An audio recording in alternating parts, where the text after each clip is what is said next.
Hello everyone, I am Vinay Kumar M. I am pursuing PhD in physics. So in this particular YouTube channel, I will be teaching physics, chemistry and mathematics starting from 8th standard till 12th standard.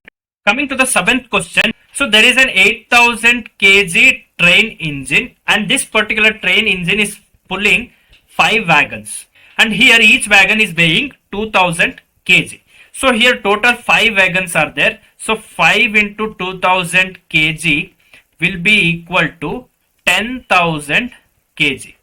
So here a particular train is there. So let's assume this as engine and there is 5 wagons which is connected to this particular engine and each wagon is weighing 2000 kg. So here each wagon is having 2000 kg and engine is having 8000 kg. So total 5 wagons are there. So you should now calculate the total mass of this entire train. So what is the total mass? So total mass M will be equal to 8000 plus 5 into 2000, that is 10,000. So 10,000 plus 8,000 will be 18,000 kg. So now this is the total mass of train and this particular train is actually traveling on a particular track. So when this train is actually traveling on a particular track like this, so there is certain amount of frictional force applied by this track on this train. So here this train engine is exerting force equal to 40,000 Newton.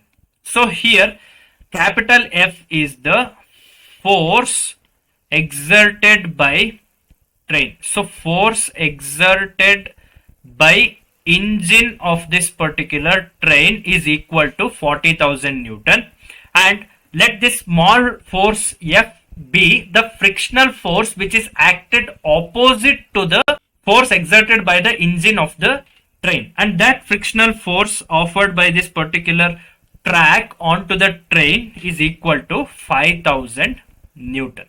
So always remember, frictional force will be in the opposite direction to the direction of motion. So that's why here we can write this as minus 5000 Newton. So in this question they have asked two sub questions, where in the A question you have to calculate the net accelerating force. What is the net force which is responsible for the acceleration of this train? So what is that net force? So that net force will be equal to 40,000, or else first we can write the equation. So net force will always be equal to the total number of forces acting on a particular object. So the total number of forces acting on this train is, one is its own accelerating force, that is equal to 40,000 Newton, and there is a frictional force which is minus 5,000 Newton. So net force will be F plus small f. So capital F is 40,000 Newton. So 40,000 Newton minus small f is here plus small f is there. So here minus 5000 is there. So plus f means it is minus 5000 Newton. So in the place of small f I have substituted minus 5000. So plus into minus is minus. So that's why minus 5000 is there. So 40,000 minus 5000 will be 35,000 Newton. So the net accelerating force is equal to 35,000 Newton. So in the same question there is one more question, that is B question. In that they have asked the acceleration of the train. So now what is the net force? So net force is equal to 35,000 Newton. So this net force is always equal to mass times acceleration, that is equal to 35,000 Newton. Now you have to calculate acceleration of the train. So you can bring this mass to right hand side. So when it is brought to right hand side, it will go to denominator. So 35,000 is there in the numerator. In denominator mass is there. So the total mass which we have calculated was 18,000 kg.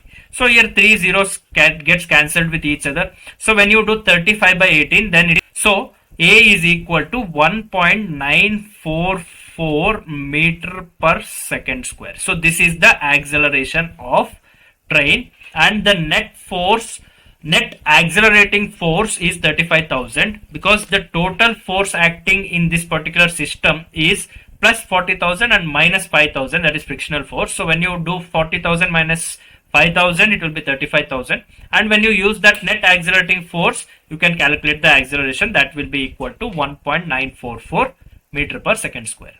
Now coming to the 8th question, here there is an automobile which has mass equal to 1500 kg, and this particular automobile is already moving on a particular road. So now here, in order to make this automobile come to rest, a negative acceleration of 1.7 meter per second square. So 1.7 meter per second square, this is negative acceleration, is applied on this automobile to make this automobile come to rest. So now we have to calculate the force acting upon this particular automobile in order to bring this automobile into rest. Here mass is 1500 kg and acceleration is minus 1.7. So 1500 into minus 1.7 will be equal to 2550 Newton. So minus will be there because this particular force is acting opposite to the direction of motion, because here we have negative acceleration. So that's why when we have negative acceleration, that means this force is restricting the motion of this particular automobile. That is, this particular force is in opposite direction to the direction of motion of this particular automobile, and minus 2550 Newton is the force acting opposite to this particular automobile's direction of motion in order to bring this automobile into rest. Coming to the 9th question, here they have asked what is the moment of an object which has mass m and which is moving with velocity v. So what is the momentum formula? Momentum is always indicated as small p, which is equal to mass times velocity. So here option D has m times velocity. So that's why option D is the correct option for this particular 9th question. So coming to the 10th question, here there is a wooden cabinet which is kept on a floor. So this particular wooden cabinet is given a certain amount of force which is equal to 200 Newton in order to keep this particular wooden cabinet in constant velocity, and 200 Newton constant force is supplied to this wooden cabinet in order to maintain constant velocity. So that means here friction is acting upon this particular wooden cabinet as well. You have to calculate what is that frictional force. So here that frictional force will be equal to minus 200 Newton. Straight away you can tell frictional force is minus 200 Newton. Why? Because here wooden cabinet is moving with constant velocity. So if this wooden cabinet is there on this floor and this particular wooden cabinet is moving with constant velocity, still the 200 Newton force is also there on this particular wooden cabinet and velocity is also constant. So if there is force, then velocity should have increased, but here velocity is same and it is not reducing also, it is not increasing also, the velocity is remaining constant. Even after putting 200 Newton force continuously, still the velocity is constant, because the amount of force which is put on this particular wooden cabinet is equal and opposite to the frictional force which this particular wooden cabinet is experiencing. So that's why that external force and the frictional force is getting cancelled out with each other and this wooden cabinet is moving with constant velocity. So that's why here applied force is equal to 200 Newton and this wooden cabinet is still moving in constant velocity. That means frictional force will be equal to minus 200 Newton. So minus 200 Newton is the frictional force applied on this particular wooden cabinet. Coming to the 11th question, here there is a massive truck which is placed on a particular road and there is a student who tries to push this particular massive truck, and in the process of pushing that particular massive truck, even after putting his maximum amount of force on the truck, he couldn't move the truck. So here he concludes that because Newton's third law of motion states that forces are equal and opposite, the amount of force which he is putting is cancelled out by the amount of force which the truck is giving back to him. So there is net zero force. So that's why truck is not moving. So is this conclusion correct? No, this particular conclusion is not correct. It is wrong. So here student has wrong conclusion. So here student has wrong conclusion. If you want to give the correct explanation for this particular case, here the force applied by the student, let us call that force as F1. When the student applies F1 force on truck, then the truck will apply same amount of equal and opposite force onto student. Here force doesn't get cancelled with each other because force is not acting on the same body. Here forces like action and reaction forces. I'll write action and reaction forces. So action and reaction forces are not applied on same object. Here action and reaction forces are not applied on same object, but here action and reaction forces are applied on different object. So that's why these two forces don't cancel out each other. So here student has given conclusion that forces are cancelling out each other because forces are equal and opposite to each other. But that is not the case, because here equal and opposite forces are not acting upon the same body. Equal and opposite forces are acting upon different bodies. Hence forces don't cancel out each other. The force applied by this particular person on this truck is applied to the truck, and the force applied by this truck onto this person is applied onto this person. So here force F1 is equal to minus F2, but here force F1 is acted upon truck. So here force F1 is acted upon truck and force F2 is acted upon the person or student. So here they have given student. So this particular F2 force which is applied by the truck is applied to student, and the force F1 which is applied by the student onto the truck, here that force is applied on the truck. So that means here truck is also experiencing force and student is also experiencing the force. So here forces are not getting cancelled because here the forces are not acting on the same body. So if you remember my explanation which I have given in the Newton's third law of motion, you can refer my previous video for this Newton's third law of motion. There I have mentioned that forces act upon different bodies. So here both the equal and opposite forces are not applied on same body, they are applied on different bodies. So that means here the force applied by the student is experienced by the truck, and the equal and opposite force which is applied by the truck is experienced by the student. So that's why force doesn't cancel out each other. So this is one conclusion. Here they have asked one more question in this question. Why truck is not moving? Because truck was not moving, that's why this particular student came to conclusion that forces have got cancelled out with each other. But that is wrong, because forces are applying on different bodies. So here truck is also experiencing force which is applied by the student, and student is also experiencing the force which is applied by the truck. But even though truck is experiencing F1 force, so F1 force is actually applied on truck, but still this particular truck is not moving. Why? Because this particular truck which is lying on this particular ground, this truck has heavy mass. So mass is very high. So mass of this particular truck is very high.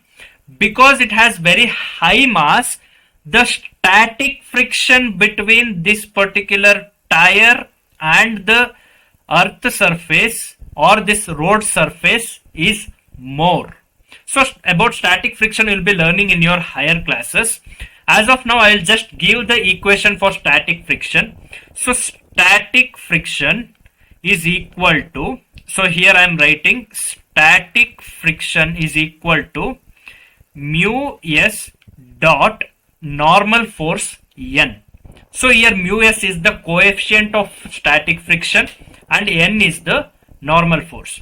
So what do you mean by normal force? Whenever an object is placed on Earth's surface or on any other surface, there this particular object which is kept on the surface, is experiencing gravitational force mg.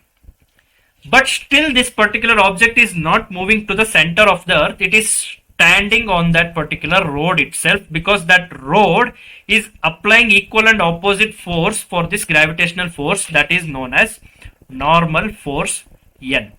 So that's why always you should remember normal force is opposite to the gravitational force. So that gravitational force is mg, so that is equal to minus mg. Because normal force is opposite to the gravitational force, N is equal to minus mg. So now if you look at this particular equation for static friction, here we have mu s. So here I'll write static friction is equal to mu s dot n. So here n is normal, that is minus mg. So minus mu s dot mg. So here you can clearly see that this particular static friction is directly dependent on the mass of this particular object. So that means if mass is very high, then this particular static friction between that particular heavy massed object with respect to the road will be very high. So static friction means the frictional force applied on that particular object when that object is at rest. It is not moving, it is at rest. So here also truck is at rest. So that's why the frictional force which is acting between truck and the road is known as static friction.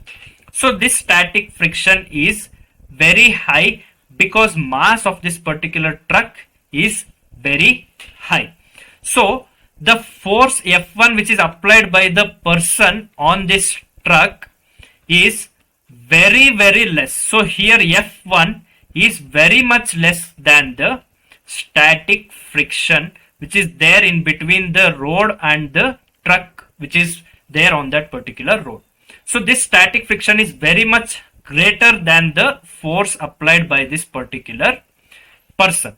Only when this static friction is overcome by the force applied, then only truck will start moving. But here the force applied by this student is very less compared to the static friction. So that's why truck is not moving. But still the truck will be experiencing the force which is applied by the person, and it will give the same amount of equal and opposite force to the person as well. So both the forces are acting simultaneously. They don't cancel out each other because they are acting on different bodies. Force applied by truck is applied on person, and the force applied by person is acted upon the truck. But that force is very less than the static friction, hence truck is not moving. So this is the conclusion which you can write in your own words for this particular 11th question. Coming to the 12th question, there is an hockey ball moving in a certain path at velocity 10 meter per second. So the velocity of this particular hockey ball is 10 meter per second, and there is a person who hit this particular ball with a hockey stick from its opposite direction so that he makes this ball to move back on its original path in 5 meter per second. So that means here this hockey ball which was moving on a certain path was hit by an hockey stick, and it is moving along its original path in the opposite direction to its initial direction of motion. That means here final velocity of this particular ball is 5 meter per second, and it is traveling in the opposite direction to its initial direction of motion because it has got struck with hockey stick. So that means here final velocity will be equal to minus 5 meter per second, and initial velocity will be 10 meter per second. So now change in momentum. So delta P means it is change in P, that is change in momentum, is equal to mass times final velocity minus initial velocity. So here mass they have given in 200 grams. So mass is equal to 200 grams, which you should convert into SI unit, that is into kg. So 1 kilo if you are putting, then you should multiply this with 10 power minus 3. So when you multiply this with 10 power minus 3, it will be 0.2 kg. So mass is either 200 gram or mass is actually equal to 0.2 kg. So 0.2 into final velocity is minus 5 meter per second minus initial velocity is 10 meter per second, that is plus. So minus into plus 10 meter per second, so that will be minus 10. So here initial velocity is minus 5, final velocity is minus 5. So minus 5 minus 10 meter per second. So if you're getting confused over here, you can separately write. So in the place of V, I'll write minus 5, and in the place of U, I'll write plus 10, like this. So now if you bring this out of bracket, then it will be minus 5 minus 10, because minus into plus 10 will be minus 10. Here minus pi is there, so minus pi minus 10. 0.2 into minus 15 is there. So 15 into 0.2 will be 3, because 15 twos are 30. So if you put this decimal point, then it will be 3. So 3 kg meter per second is the change in momentum of this particular ball. And here negative sign is there. So minus 3 kg meter per second is the change in momentum. So this is all there in this particular video. Like this, if you want to learn more physics, chemistry and mathematics, then you have to subscribe to my channel. Please do subscribe to my channel and stay tuned with my channel.